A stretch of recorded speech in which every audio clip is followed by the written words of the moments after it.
Waktu itu kebuka nduk jerone kono Syekh. Syekh itu maksudnya nduk kene iku bapak tua. Ojo ketik bahasa Arab itu ya Syekh itu maksudnya ya Pak Tua. Pak Tua. Sing rambutnya putih. Mudri'atu minasyar. Rambutnya putih. Wa biyadihi akazun akdor. Terus ngone tangane itu nyekel teken warnane hijau.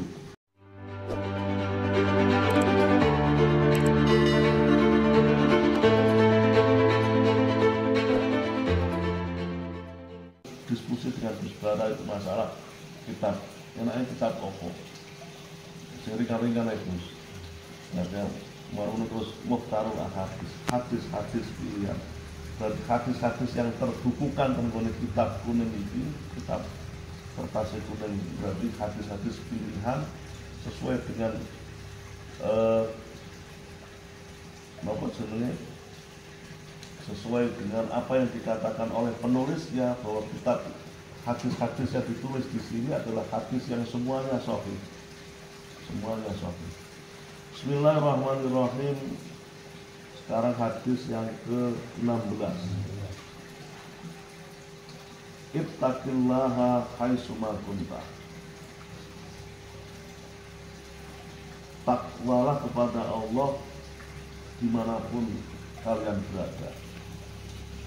Kata-kata ittaqi ini bisa dikatakan takutlah kepada Allah atau takwalah kepada Allah.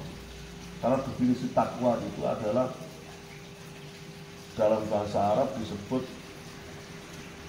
fi'lul awamir wa tarkun nawahi. Fi'lul awamir itu berarti melakukan segala yang diperintahkan oleh Gusti Allah, meninggalkan segala apa yang dilarang oleh Gusti Allah. Bahasa kula berusaha untuk melakukan apa saja yang diperintahkan oleh Gusti Allah dan berusaha untuk sejauh mungkin meninggalkan apa yang dilarang atau apa yang dilarang oleh Allah Subhanahu wa taala. Tapi bahasa narek non takwa, takut istri tua. Padahal kata-kata itu sering kita dengar ketika saat khotib atau khotbah Jumat. Itu mesti pertama kali mesti marilah kita bertakwa kepada Allah dengan sebaik-baiknya takwa, bla bla bla bla. Maka ittaqillaha haitsuma kunta.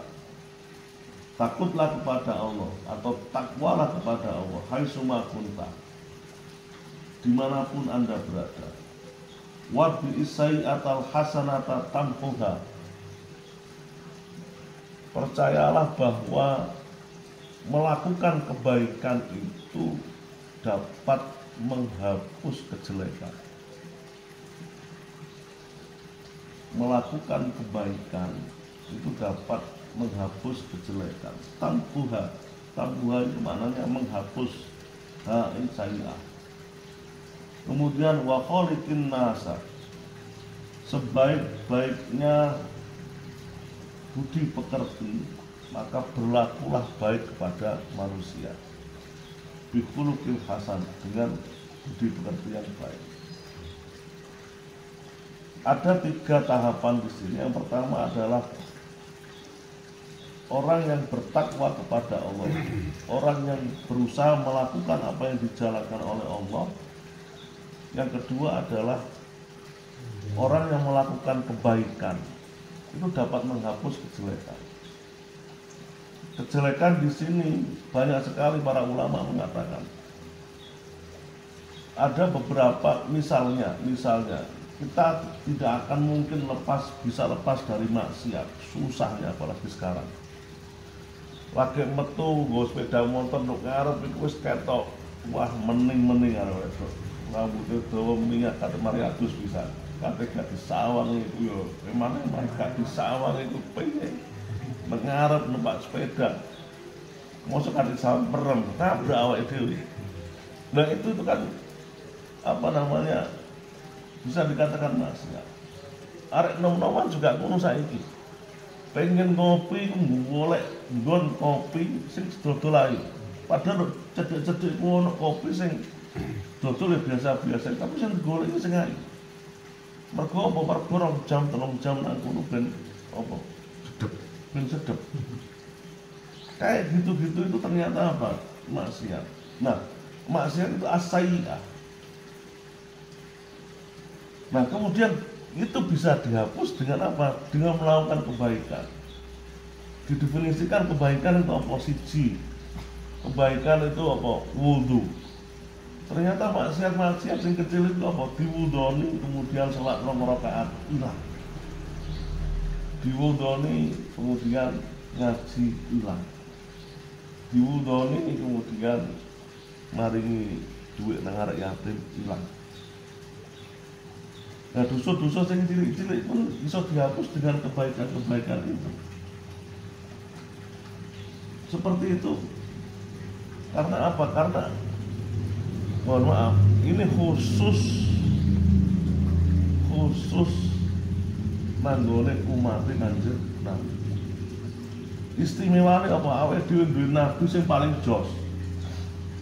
Nabi Muhammad itu diantara 25 nabi atau ratusan ribu nabi yang kita kenal kan 25 nabi. Tapi ada banyak nabi yang tidak kita kenal, yang tidak kita tahu. Yang paling baik Nabi Muhammad. Maka dalam hal ini benar apa Roji? Muhammadiyah itu memang betul-betul nyel Nabi Muhammad. Hebat. Iya, Pak. Umatnya Muhammad. Umatnya Muhammad.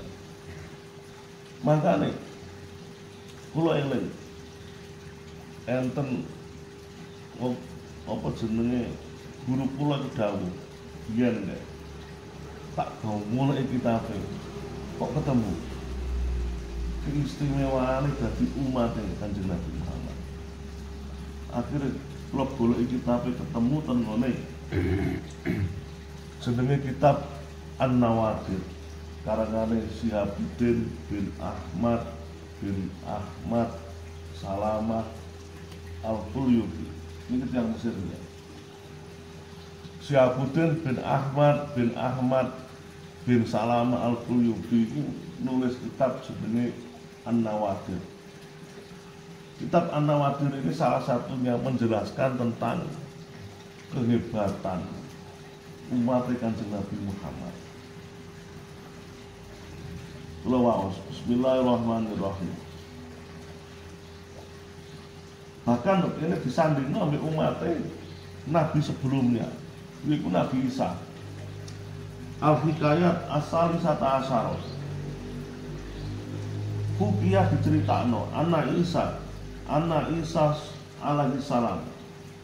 Kuwabe Nabi alaihi salam. Kecuali Nabi Muhammad sallallahu alaihi wasallam. Mergo kita downloadan kita kembali HP.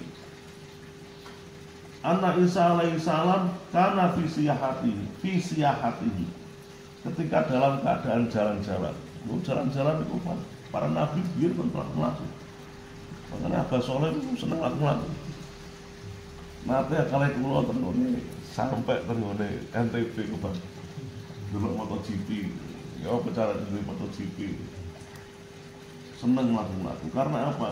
Ternyata melaku-melaku kebiar melaku-melaku. Karena fisiyahatihi. Ketika Nabi Isa melaku-melaku nyambangi umatnya dan lain sebagainya.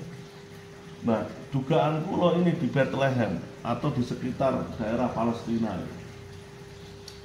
Fanadoro ila jabalin. Nabi Isa itu nguasi gunung. Akhirnya kulangan-angan posok gunung Pajet ya. Alim fakosodahu. Alim itu sing dhuwur. Fakosodahu maka Nabi Isa ini mendaki nangone dhuwur. Faidan bisohrotin fi darwatihi asaddu bayadon.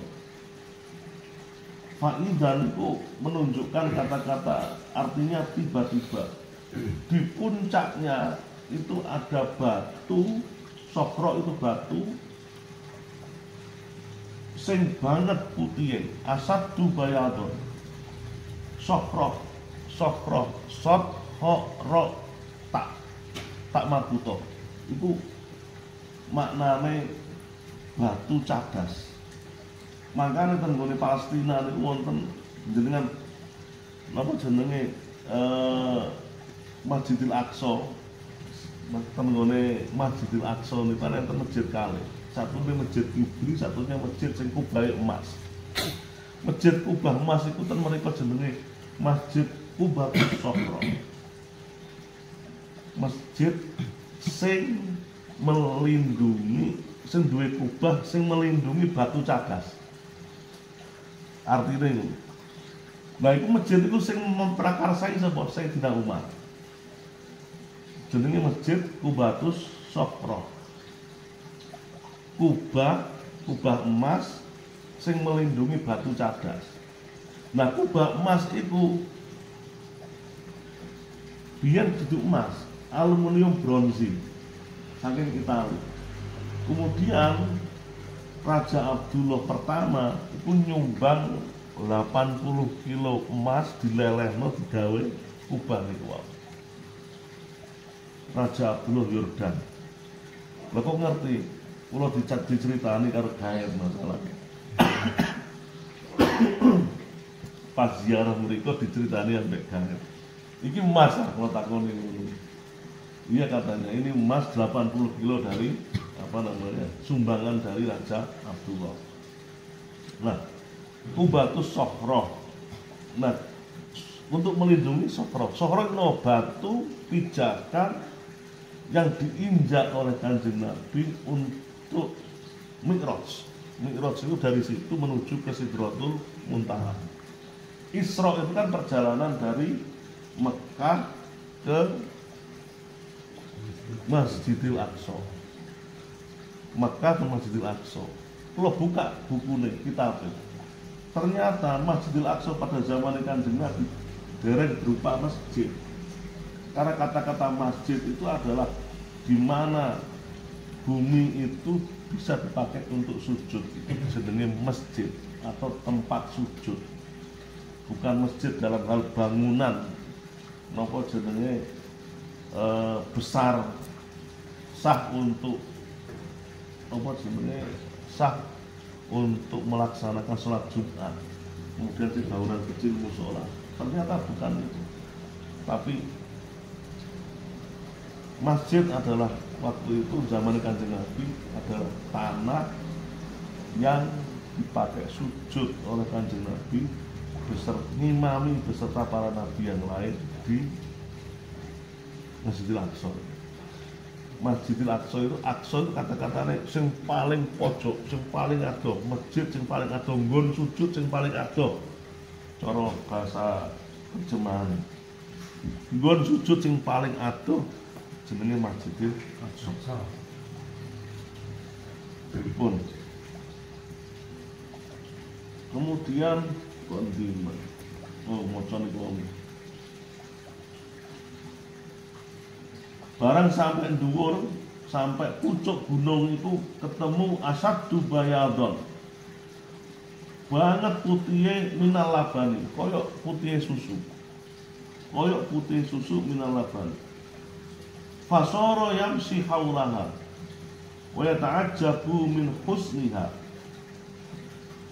Maka Nabi Isa itu saking takjubnya, saking herane, waktu itu diubengi yamsi haulaha, ngubengi kaya wong tawaf, ngubengi waktu. Karena apa? Karena bagusnya batu itu, min husniha. Kemudian fa'auhallahu ilaihi. Kemudian Allah itu memberikan wahyu. Wallahu a'lam, memberikan wahyunya melalui perantara malaikat Jibril atau Allah langsung dawuhi berupa dalam bahasa kitab itu berupa hatif. Berupa hatif itu ada suara tanpa rupa. Makanya biyen itu telepon itu bahasa Arabnya hati, karena ada suara tanpa rupa. Di telepon apa jenenge saset itu. Sing saiki namanya kan mahmul ya. Mahmul HP. Jadi telepon sing digawa itu iki HP ini. Mahmul. Tapi tidak biyen itu hati, suara tanpa rupa. Fauhallahu ilahi. Allah mendawui nangone Nabi Isa. Ya Isa, atuhibbu an abyana laka ajaba ma taro. Atuhibbu an abyana laka ajaba mimma taro. Wahai Isa, bagaimana kalau aku perlihatkan sesuatu yang lebih takjub, yang lebih mengherankanmu? Apakah kamu bersedia untuk melihat? Atau apakah kamu suka untuk melihat? Nek tak dudui sesuatu yang paling menakjubkan nanggone awakmu, kira-kira awakmu iki gelem gak ndelok? Bahasane ngono. Mimma taro. Orang jawab, Isan jawab, Naam ya Rob. Nggih Gusti. Naam ya Rob. Nggih Gusti. Fal falaqat sohratu an syai'in alaihi mudri'atun minas syi'ri. Begitu dijawab nggih Gusti, fal falaqat sohro. Waktu itu kebuka. Waktu sing gede sakmu itu kebuka. An syai'in alaihi mudri'atun minasyari. Waktu itu kebuka nduk jerone kono syekh. Syekh itu maksudnya nduk kene iku bapak tua. Maksud ketika bahasa Arab itu ya syekh.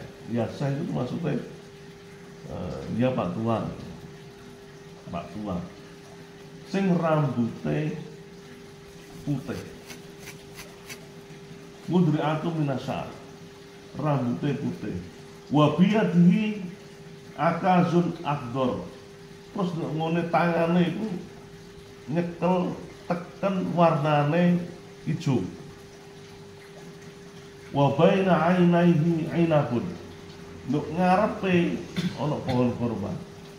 Pohon kurma. Inab itu bukan kurma. Inab itu anggur. Nah, kurma itu bala atau tamar. Wa baina ainaihi inabun. Wa huwa qaimu yusolli. Wong tuwa niku wau salat mbok jerone watu. Salat. Fata'ajjaba Isa alaihissalam an min dzalik. Nabi Isa takjub, Masya Allah, ternyata ndone jerone watu putih iku mang ana wong tuwa sing setiap hari tidak lepas dari ibadah, itu nglakoni sholat. Sholat marang ngono apa jenenge, mari salam sholat meneh, salam sholat meneh, salam. Uripe nggur ibadah to. Sehingga apa?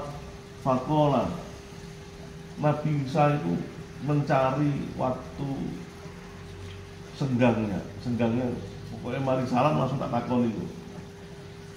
Fakola ya Syekh. Maka Nabi Isa bertanya, wahai Pak Tua, ma hadzal ladzi aro. Napa niki sing kula tingali niki napa? Niki lho napa sing kula tingali. Nabi Isa itu mengarahkan pandangannya tenggone napa jenenge anggur niku wae. Fakola maka orang tua itu menjawab, hadza rizqi fi kulli yaum. Ini adalah rizkiku wahai Nabi Isa. Setiap hari itu saya makan ini. Hadza rizqi fi kulli yaum. Rizkiku yo anggur iki. Lah anggur iki ana mergo mungkin Gusti Allah welas asih sehingga beliau ngasih makan saya anggur karena saya setiap hari ibadah. Faqala, maka Nabi Isa bertanya lagi. Faqala, maka Nabi Isa bertanya lahu kepada syekh tersebut. Kam ta'budullaha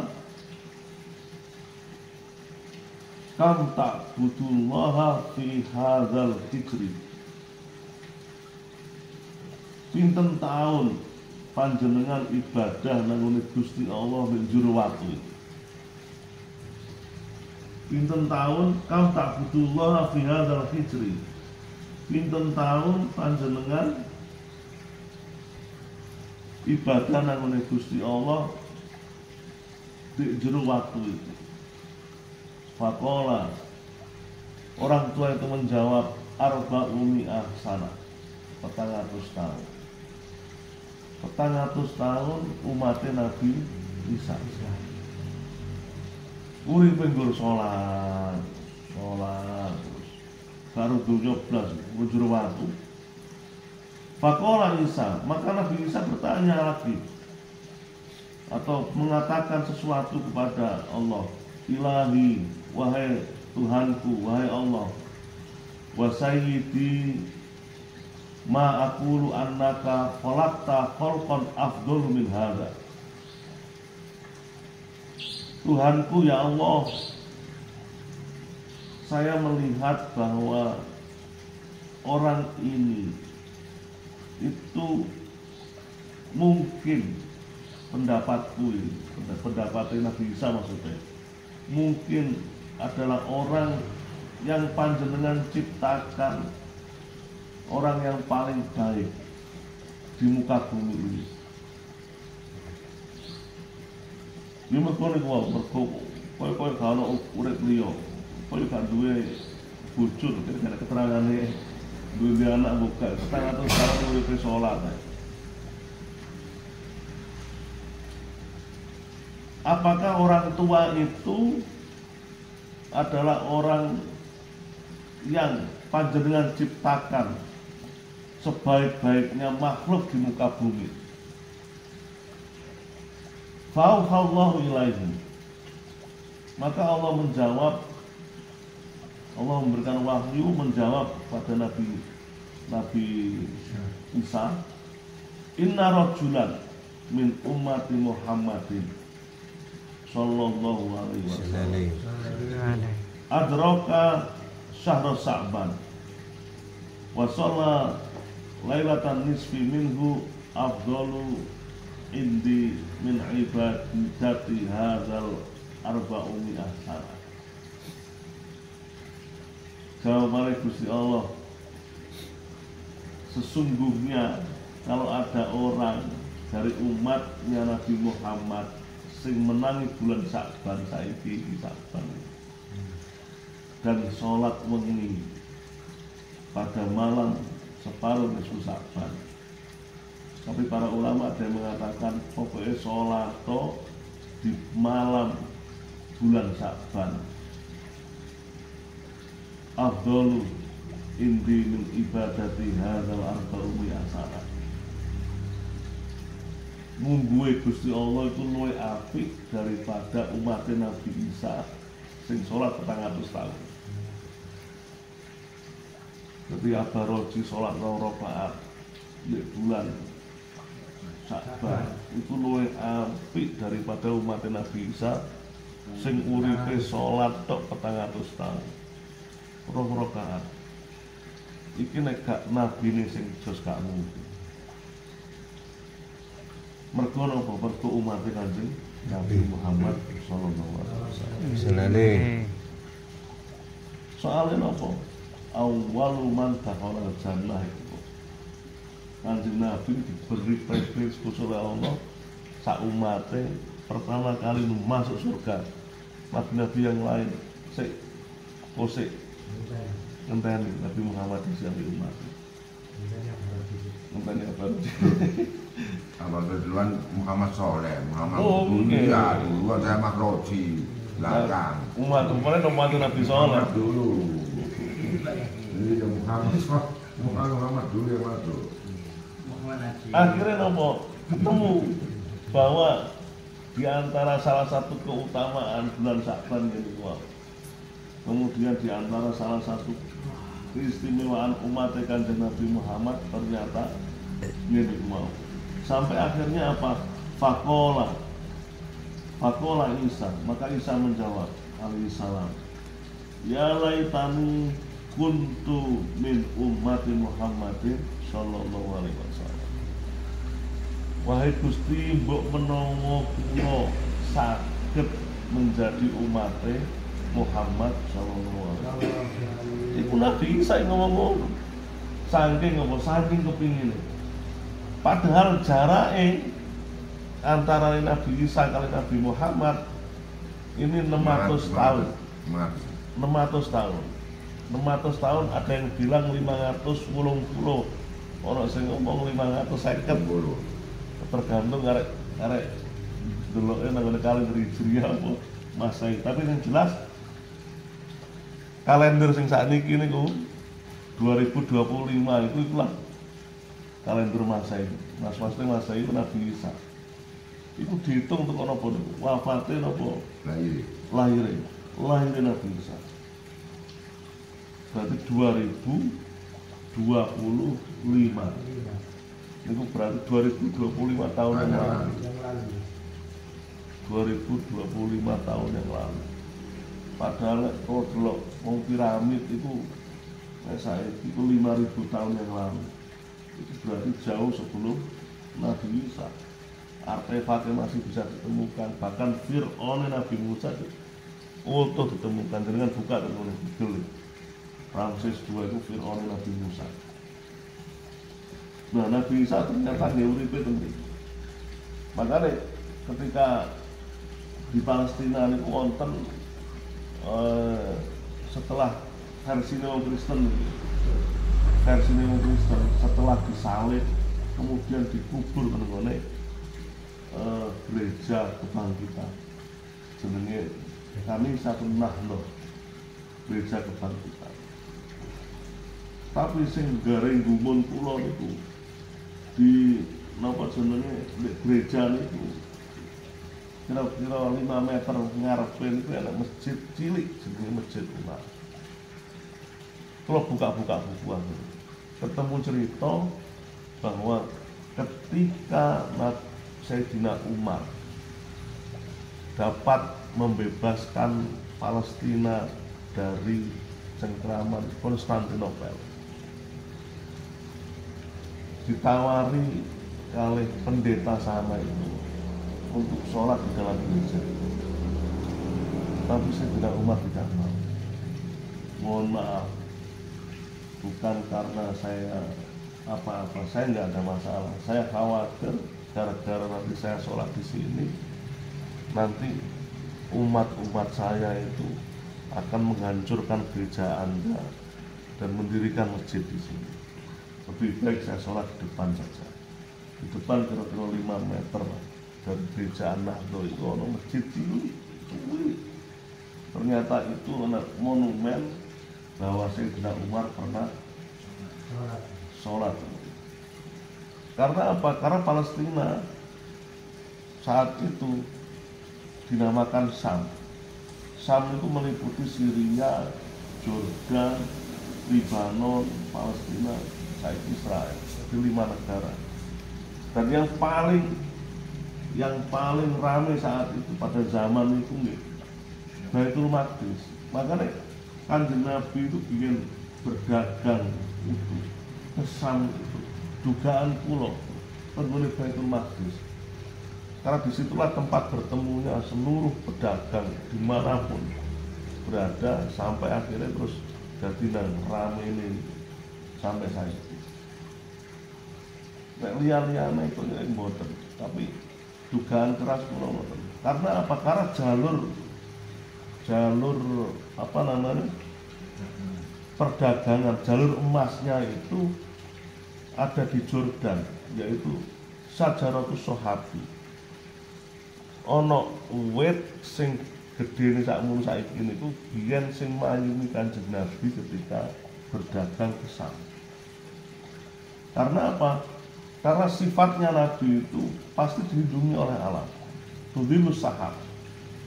Nabi siapapun ketika berjalan itu mesti diiringi mendung.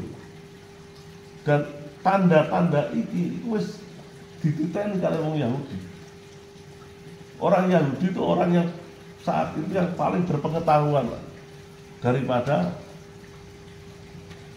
tiang Mekah. Karena tiang Mekah itu kan julukannya jahiliyah. Jahiliyah itu wong sing ora berpendidikan bahasa halus. Bahasa kasar wong bodoh.